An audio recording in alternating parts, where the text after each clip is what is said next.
Shalom semua warga kerajaan, tanpa terasa kita berada di akhir daripada tahun ini. Tahun akademi tapi juga menuju revival.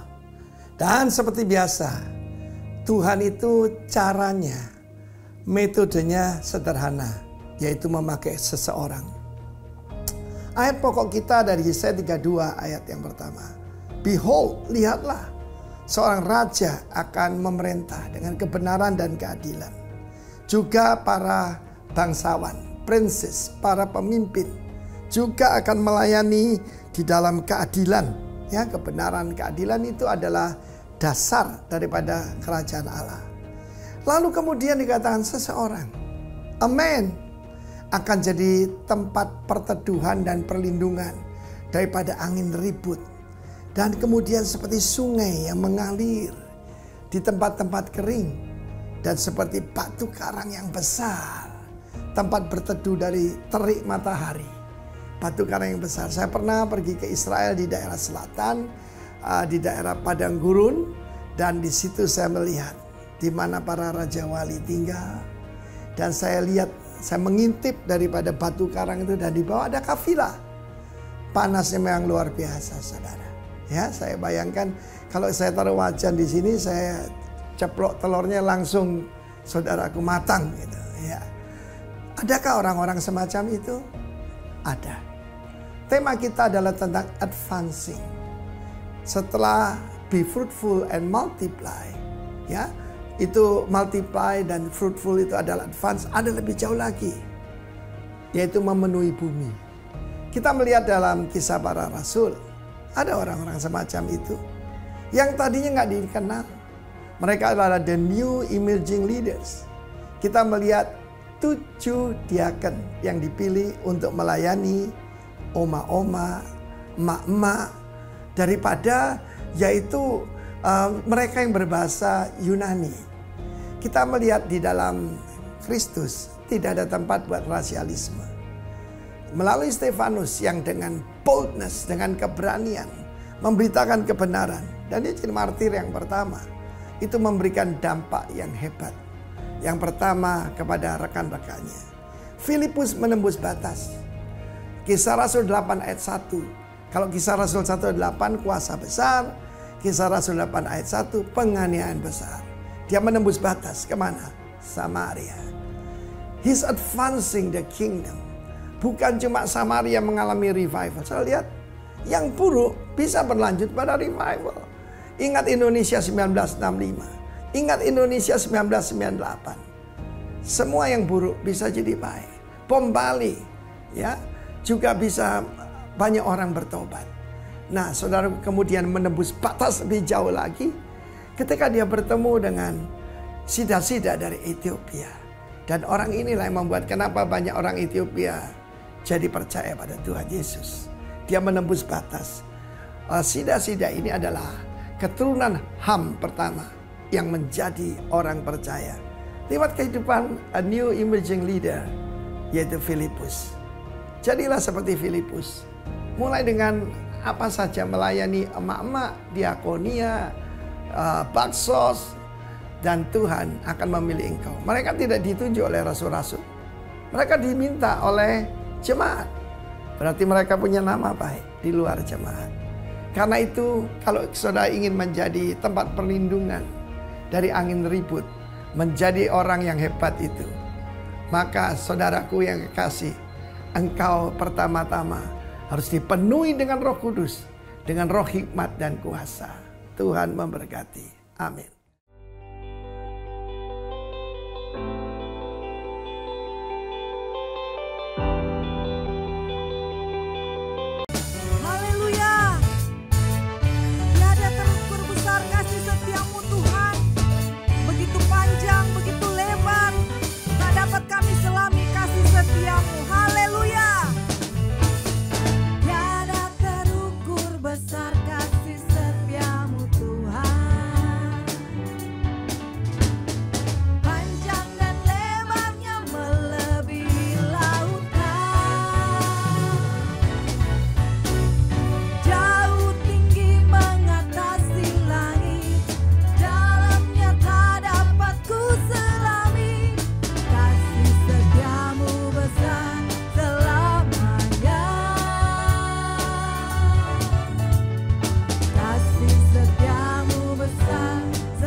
keputusan kami, Yesus.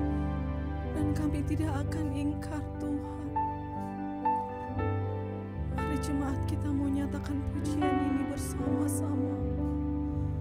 Haleluya.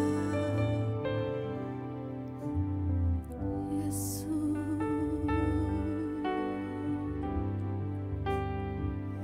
I have decided to follow Jesus. I have decided to follow Jesus. I have decided to follow Jesus. No turning back. No turning back.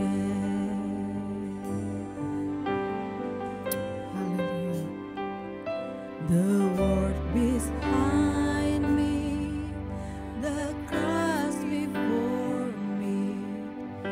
The world behind me, the cross before me. The world behind me, the cross before me. No turning back.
Jemaat, kita nyatakan pujian ini dengan sungguh-sungguh bahwa kita akan menjadi pengikutnya yang lebih setia.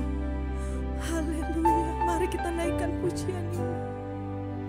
I have decided to follow Jesus. Yes, Lord. Ini pengakuan kami, Tuhan. Rindu untuk menjadi pengikut-pengikut-Mu yang setia. Haleluya. To follow Jesus, not turning back. Sekali lagi, I have decided, I have decided to follow Jesus. I have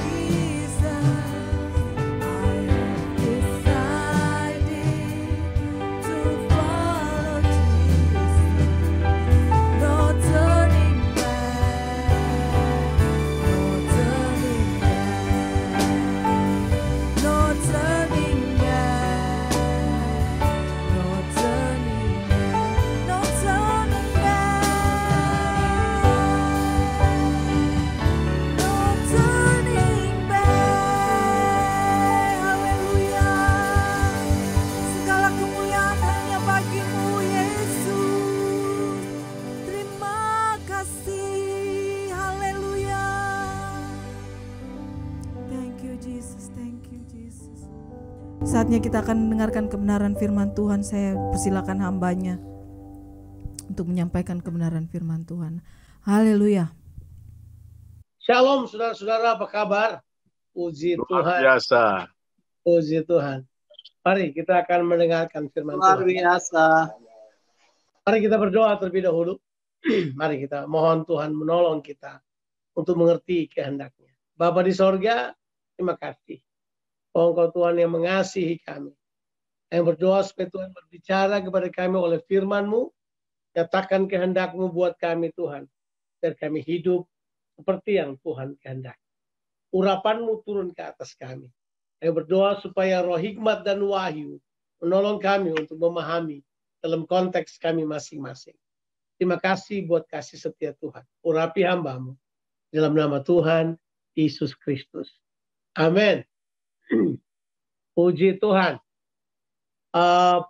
Kita masuk lagi ke bulan Desember. Sudah bisa bayangkan.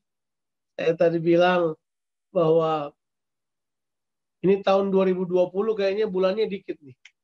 Ya. Tahun 2020 karena tahun 2020 cuma gini nih. Januari, Februari, Maret, tiba-tiba Corona, Desember. Gitu aja kan gitu ya. Cuma 5 bulan kayaknya. Januari, Februari sampai Maret. Terus Corona nama bulannya. Habis itu Desember. Situ kita lewat 2020. Ya, karena anugerah Tuhan. Tapi kita tetap bersuka cita. Ya, karena prinsipnya adalah begini. Kita kan tidak fokus pada masalah. Kita tetap fokus pada tujuan Tuhan. Jadi kita punya tema pada bulan Desember ini. RIM punya tema atau Rock International Ministries punya tema di bulan Desember ini adalah advance. Advance. Ya. Nanti kita jelaskan apa artinya advancing ini. Kita akan membahas tentang hal-hal yang khusus di dalamnya. Berurusan tentang bagaimana kita create budaya-budaya baru dalam kehidupan ini. So mari kita akan membaca kitab suci, kita akan membaca firman Tuhan dari surat Paulus kepada jemaat di Filipi, pasalnya yang ketiga, ayatnya ke-13 sampai ayatnya yang ke-16. Saya memohon saudara membaca dari pasalnya yang ketiga, yang pertama, sampai selesainya pasal itu. Sebab pasal 3 ini, kalau kita baca ayat 13 sampai 16, itu cuma di tengahnya kan. Itu seperti dikurung oleh masalah. Dikurung oleh pengajar-pengajar palsu, dikurung oleh orang-orang yang menekankan, orang harus menekankan pada perbuatan untuk selamat dan seterusnya. Di bagian bawahnya, di sandwich, ya, seperti sandwich gitu, oleh orang-orang yang membenci salib. Tidak ada masalah sebenarnya. Tapi di tengah-tengahnya, ini Paulus memberitahukan kepada kita. Ayat 13 sampai ayatnya yang ke-16. Saudara-saudara, aku sendiri tidak menganggap bahwa aku telah menangkapnya. Tetapi ini yang kulakukan. Aku melupakan apa yang telah di belakangku dan mengerahkan diri kepada apa yang di hadapanku. Dan berlari-lari pada tujuan untuk memperoleh hadiah, yaitu panggilan sorgawi dari Allah dalam Kristus Yesus. Karena itu, marilah kita yang sempurna berpikir demikian. Dan jikalau lain pikiranmu tentang salah satu hal itu akan dinyatakan Allah juga kepadamu. Tetapi baiklah tingkat pengertian yang kita telah capai, kita lanjutkan menurut jalan yang telah kita tempuh. Haleluya. Luar biasa ya. Ini ayat-ayat menurut saya adalah ayat-ayat yang powerful. Karena ayat-ayat ini di tengah-tengah tantangan. Tantangan dari pengajar, dari rasul-rasul yang menekan mereka. Dan kemudian tantangan dari saudara-saudara palsu. Karena saudara-saudara ini hanya mementingkan perut mereka sendiri. Mereka tidak peduli tentang salib Kristus. Di tengah-tengahnya Paulus beritahu kepada kita gini. Hey, do not focus on problems. Janganlah berfokus pada masalah. Fokuslah pada tujuan. Haleluya. Ya. Kita nggak boleh fokus pada masalah. Kita harus fokus pada apa? Tujuan. Bayangkan selama 8 bulan ini, masuk ke 9 bulan ini, kita dilatih untuk tidak memandang pandemi, tapi terus memandang kepada Tuhan. Kita di-challenge untuk tidak memandang situasi yang membawa kematian, membawa kelemahan, membawa masalah dalam diri kita, membawa stressful, itu intention, membawa depresi. Tapi kita disuruh untuk memandang kepada tujuan Allah dalam kehidupan ini. Saudara, judul khotbah saya adalah Press Towards the Purpose in Advance. Kita perlu sekali untuk mengejar tujuan kita untuk mengalami kemajuan. Kita perlu mengejar tujuan kita untuk mengalami tujuan. Nah, mari kita akan lihat beberapa hal. Saya berharap saudara setelah mendengarkan khotbah ini, saudara bersemangat untuk maju. Saudara bersemangat untuk melangkah lebih maju lagi. Jangan tinggal pada posisimu yang sekarang. Saya mempercayai Tuhan sedang menggoyang banyak hal, bangkitkan isi sarang kenyamanan kita. Supaya kita maju bersama dengan Dia. Kita mengalami kemajuan rohani. Kita mengalami kemajuan di dalam pola berpikir kita.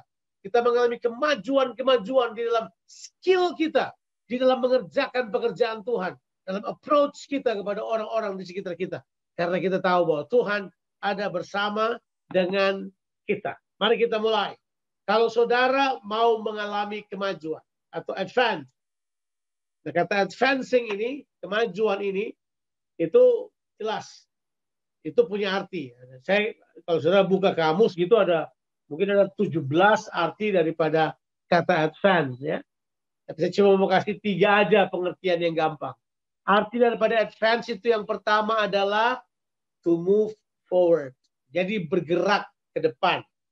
Jadi advance itu orientasinya ke masa depan.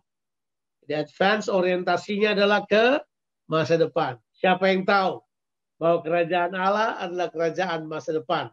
Dia bukan kerajaan yang mundur ke belakang. He is the God of progressive. Dia adalah Tuhan yang bergerak maju. Dia bergerak maju ke depan. Jadi saudara jangan coba-coba berpikir bahwa Tuhan ada di masa lalu saudara. Oh, Dia ada dalam segala masa. Tapi Tuhan terus berjalan ke depan. Iman, pengharapan, dan kasih. 3 hal yang paling penting itu. Selalu terfokus ke depan. Selalu fokusnya pada hal-hal yang ada di depan kita. Jadi arti yang pertama adalah to move forward. Arti yang kedua adalah, arti yang pertama berbicara pergerakan dan arah. Tapi yang kedua kata advancing ini punya juga pengertian adalah improvement. Berarti perkembangan kualitas kehidupan. Nah, itu dia. Jadi saudara harusnya kalau saudara advance, saudara harus berkembang dalam kualitas kehidupan. Apakah kehidupan saudara semakin seperti Kristus atau tidak? Itu penting sekali.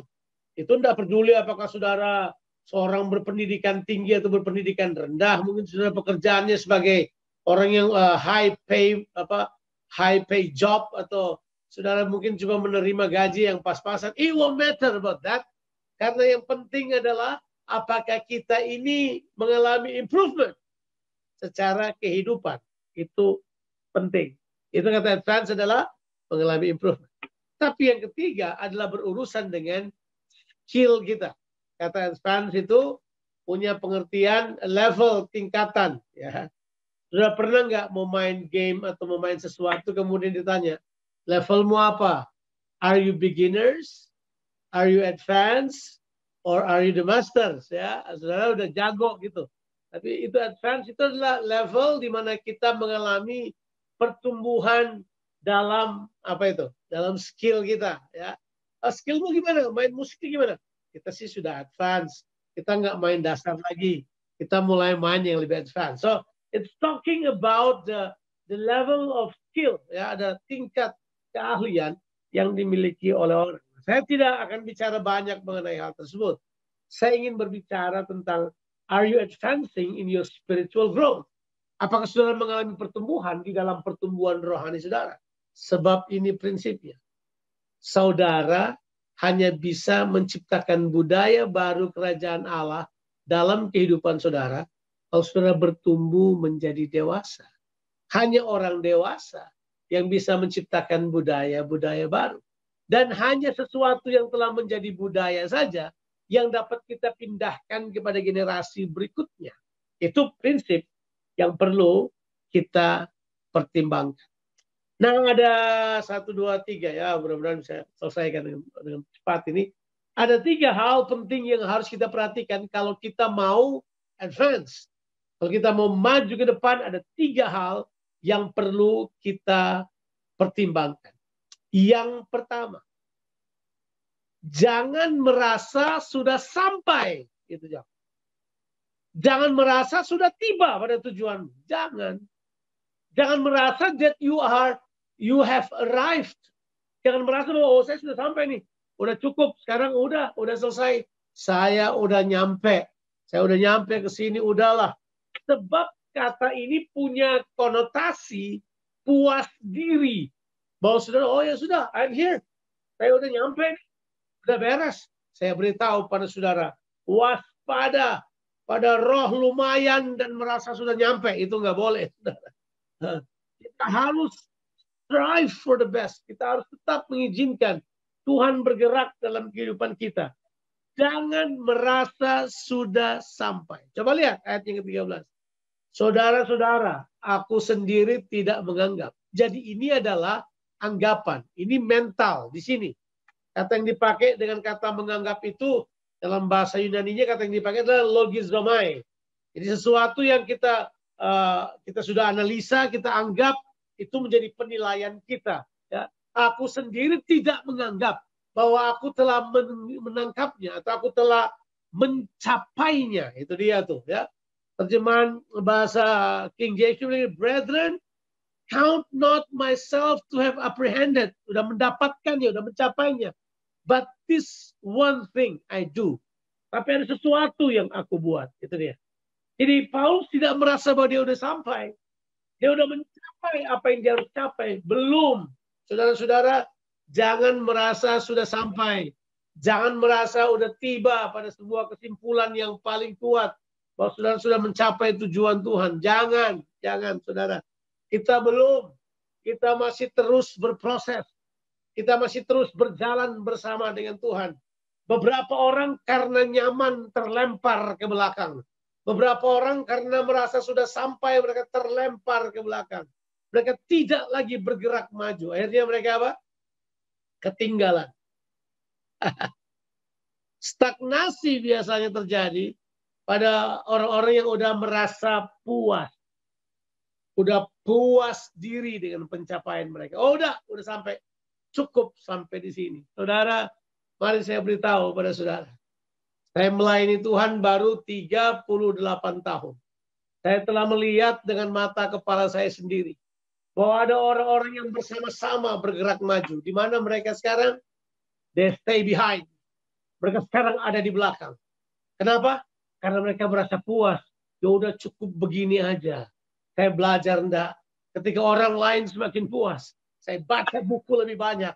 Saya belajar lebih banyak. Saya berdoa lebih banyak.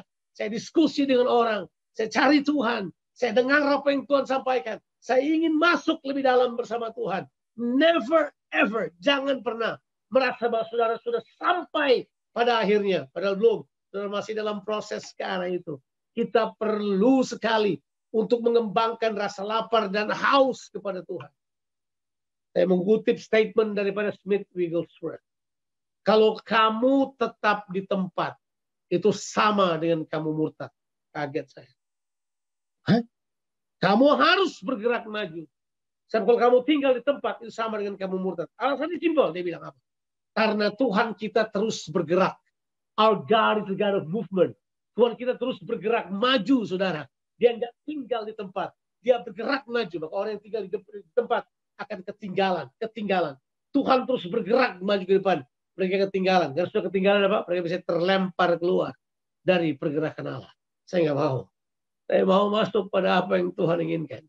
Saya mau pelihara roh yang suka belajar. Roh yang mau diajar. Roh yang haus.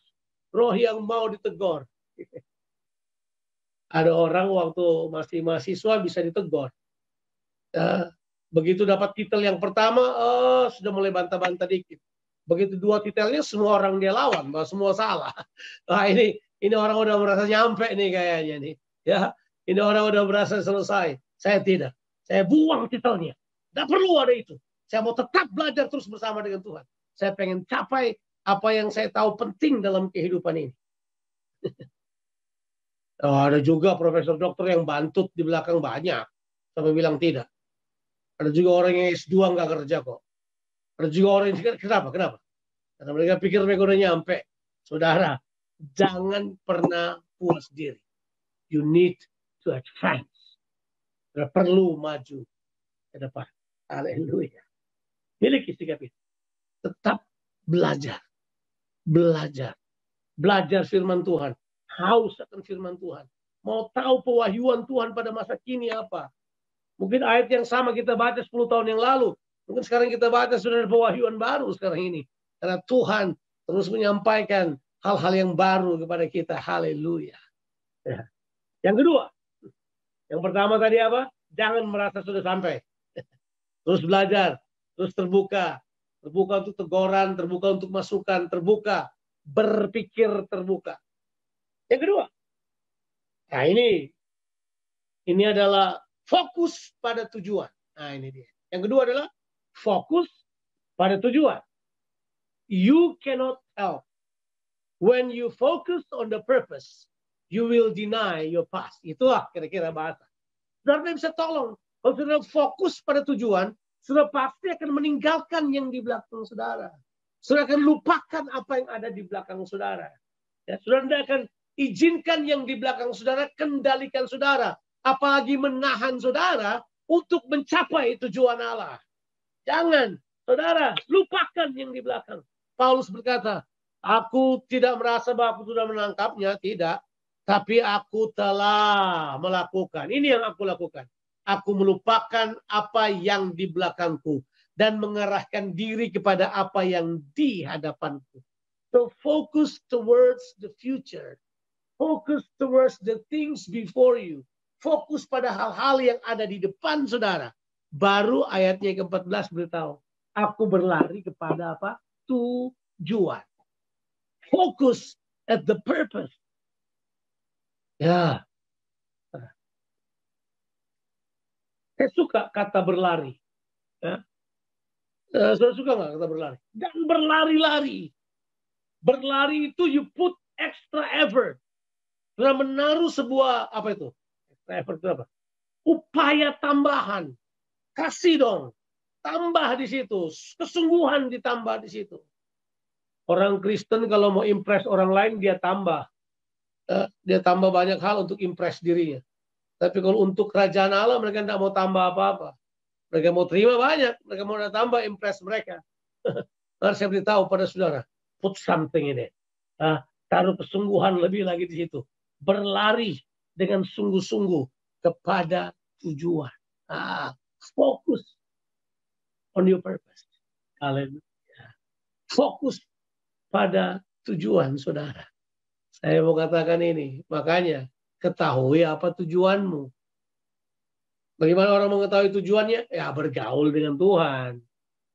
Itu nggak ada jalan pintas. Itu nggak ada jalan gampang. Makanya orang dia kejar fokus yang salah karena dia ikuti fokusnya orang lain.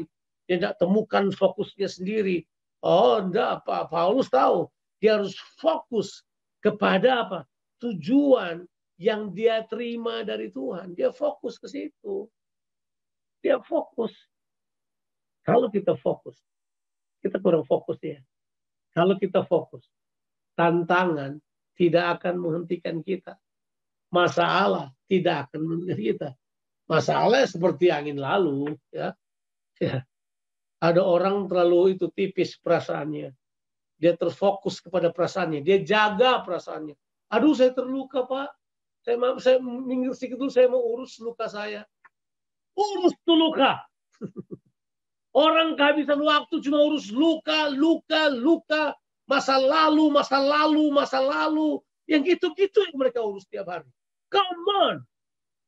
Leave that behind. Tinggalkan di belakang. berlari ke depan.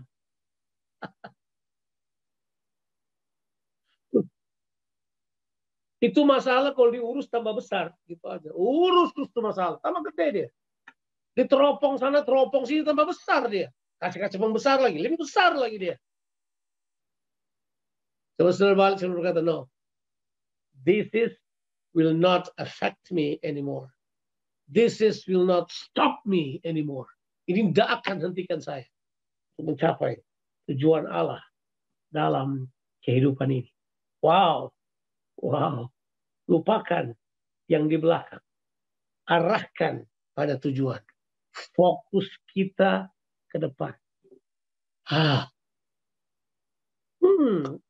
Saya pengen sekali cerita beberapa cerita, tapi saya harus cepat. Saya kira kita ada perjamuan kudus tentunya setelah ini. Ya. Kita perlu sekali untuk apa itu, terbuka, untuk terus shaping kita punya itu tuh.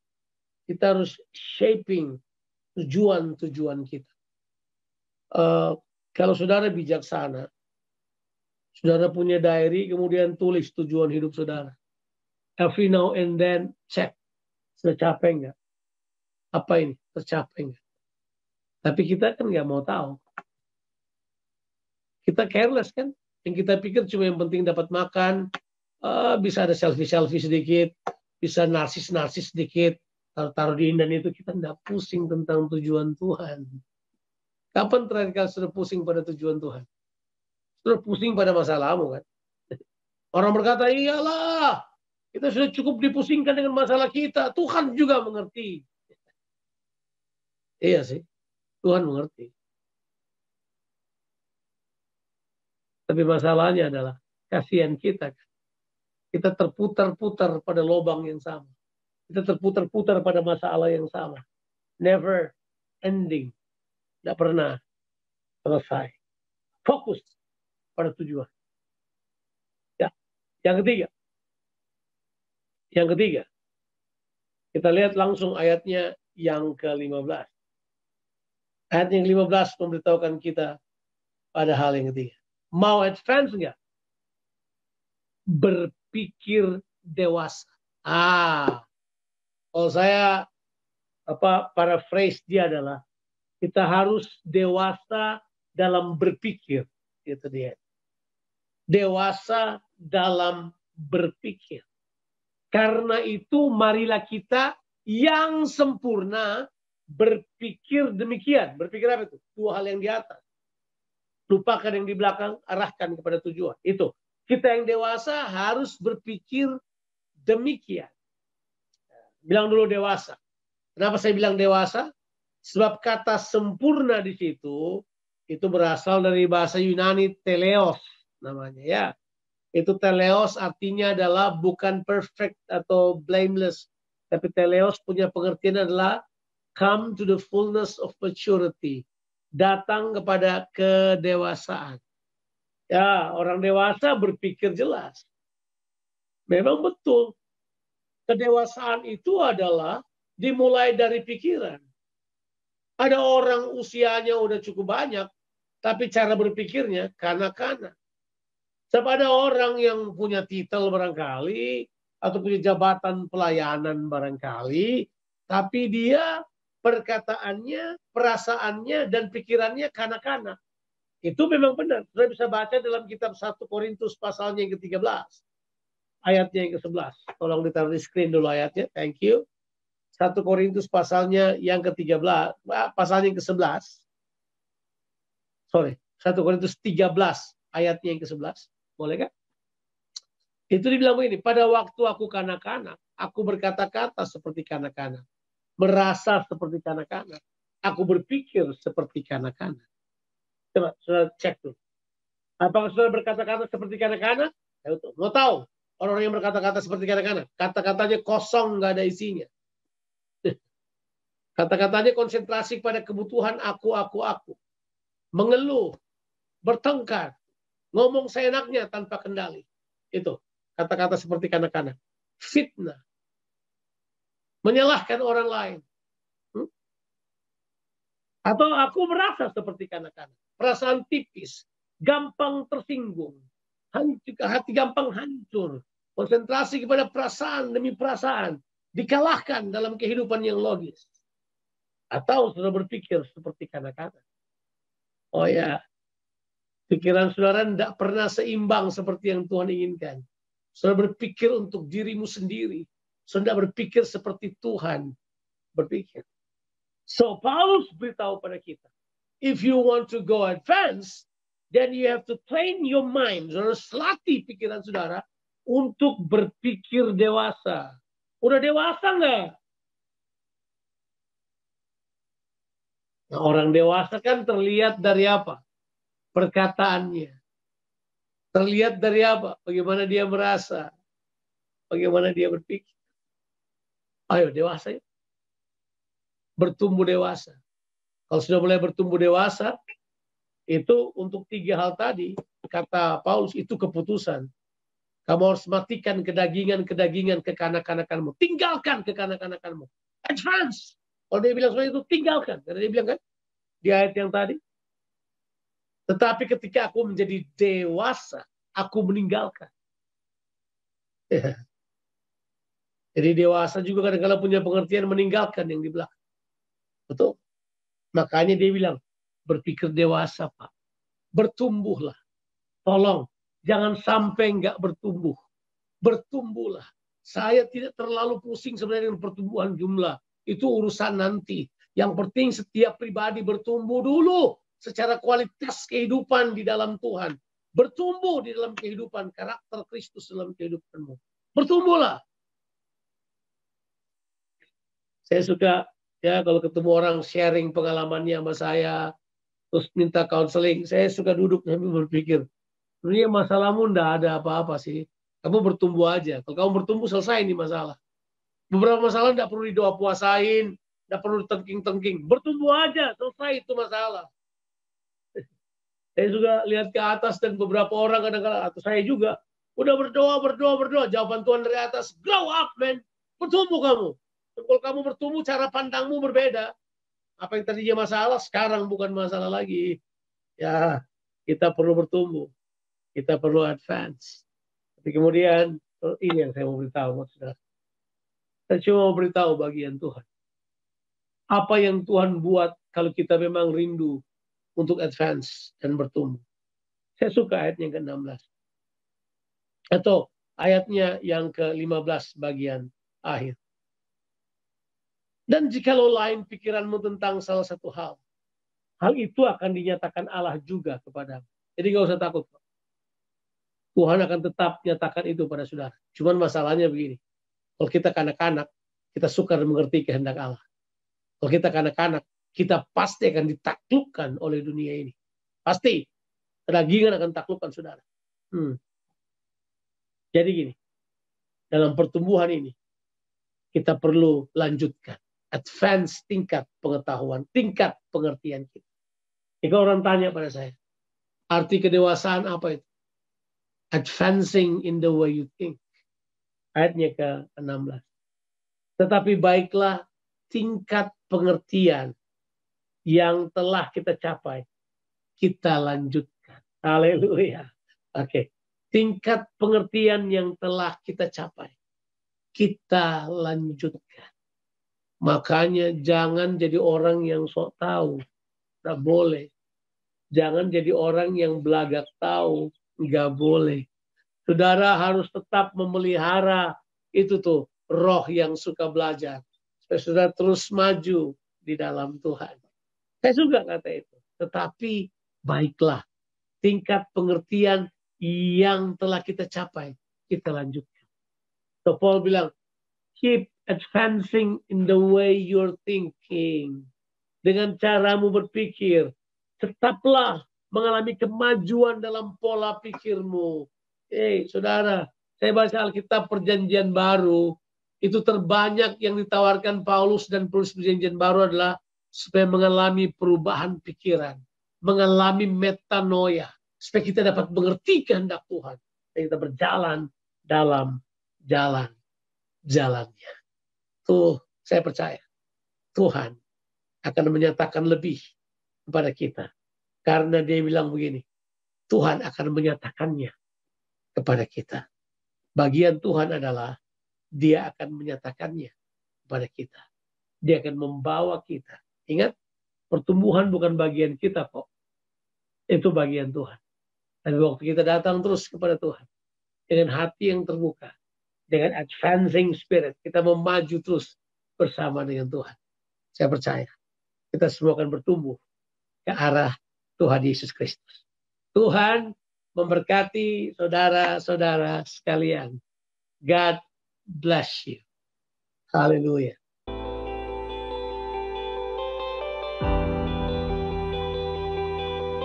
Oke, kalau gitu mari kita persiapkan hati kita untuk makan dan minum tubuh dan darah Tuhan. Saudara siapkan roti dan anggur saudara. Kita akan makan minum tubuh dan darah Tuhan. Kalau saudara tidak punya anggur, air putih pun bisa, teh juga bisa, apa saja. Tapi yang penting kita akan makan minum tubuh dan darah Tuhan, bersekutu dalam perjamuan kudus ini. Untuk itu saudara siapkan hati saudara. Setiap keluarga saling melayani, mempersiapkannya. Mari saya akan berdoa untuk masuk dalam perjamuan kudus ini. Bapa, terima kasih. Tuhan Yesus, terima kasih atas pengorbananmu untuk kami. Terima kasih untuk selalu mengundang kami ada dalam meja Tuhan, bersekutu dengan tubuh dan darah Tuhan Yesus Kristus. Untuk itu sekarang kami berdoa, supaya roti dan anggur ini, ataupun makanan dan minuman yang sedang kami pegang sekarang, menjadi persekutuan dengan tubuh dan darah Tuhan Yesus Kristus. Waktu kami makan, kami disembuhkan. Waktu kami makan, kami bangkit dengan kesadaran baru bahwa Engkau ada di dalam kami. Waktu kami makan, kami bersekutu dengan pribadi Tuhan. Di dalam nama Tuhan, Yesus Kristus.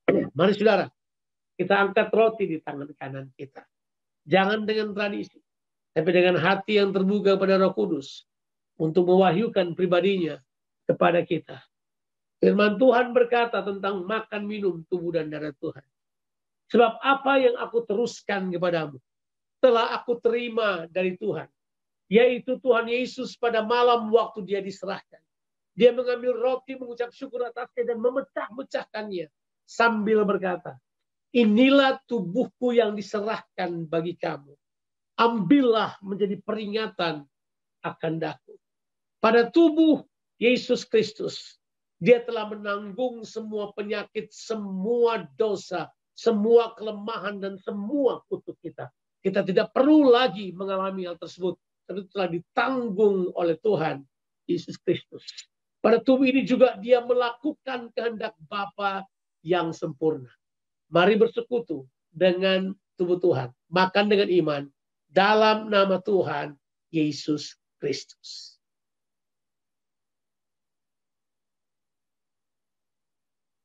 Haleluya.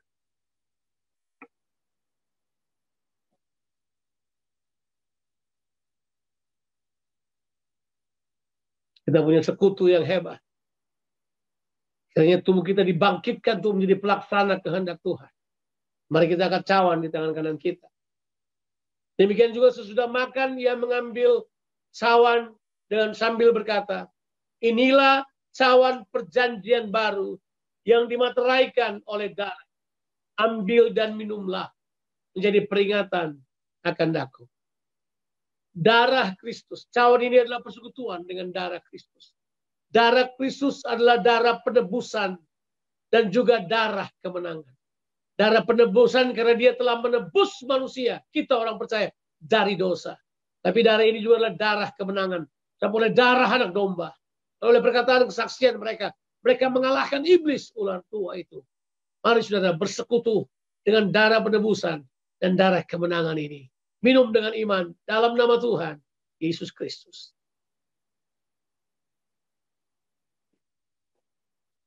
Haleluya.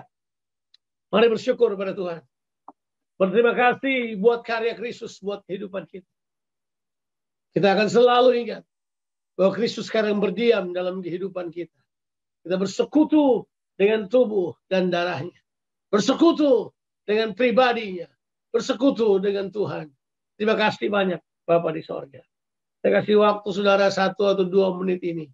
Naikkan doa pribadi saudara pada Tuhan. Apapun yang ingin kau sampaikan kepada Tuhan, sampaikan kepada Tuhan. Tuhan ada dengan kita. Dia sedang bersekutu dengan umatnya. Haleluya. Thank you, Lord. Thank you, Jesus. Thank you, Jesus. Oh, thank you, Jesus. Thank you, Jesus. Hallelujah. Thank you. We give you praise. We give you honor. Hallelujah. Sekarang saudara, mari kita akan berdoa. Kita akan berdoa bukan dengan cara tradisi. Tapi kita berdoa karena kita mau kerajaannya dan kehendaknya terlaksana dalam pribadi kita seperti di sorga. Kita mau kerajaannya dan kehendaknya terlaksana dalam keluarga kita seperti di sorga. Kita mau kerajaan dan kehendaknya terlaksana dalam gereja kita.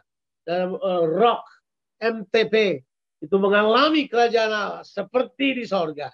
Kita semua akan melihat kota Makassar mengalami kehendak Allah dan kerajaan Allah seperti di sorga. Mari kita berdoa. Doa yang Yesus ajarkan kepada murid-muridnya. Mari kita berdoa bersama-sama. Bapa kami yang di sorga, dikuduskanlah namamu. Datanglah kerajaanmu. Jadilah kehendakmu di bumi seperti di sorga. Berikanlah kami pada hari ini makanan kami yang secukupnya. Dan ampunilah kami akan kesalahan kami. Seperti kami juga sudah mengampuni orang yang bersalah kepada kami. Dan janganlah membawa kami ke dalam pencobaan. Tapi lepaskanlah kami daripada yang jahat. Karena Engkau yang punya kerajaan dan kuasa dan kemuliaan sampai selama-lamanya. Amin. Tuhan memberkati kita sekalian. Mari saudara, kita terima berkat dari Tuhan. Berbahagialah kamu, rukunlah kamu. Bersukacitalah kamu di dalam Tuhan dan ketahuilah bahwa Tuhan itu baik. Tidak untuk selamanya dibiarkannya orang benar itu goyah. Tapi dia akan meneguhkan kita dan membawa kita pada kemenangan yang sejati. Terimalah berkat Tuhan. Tuhan memberkati engkau dan melindungi engkau. Tuhan menyinari engkau dengan wajahnya dan memberikan kepadamu kasih karunia.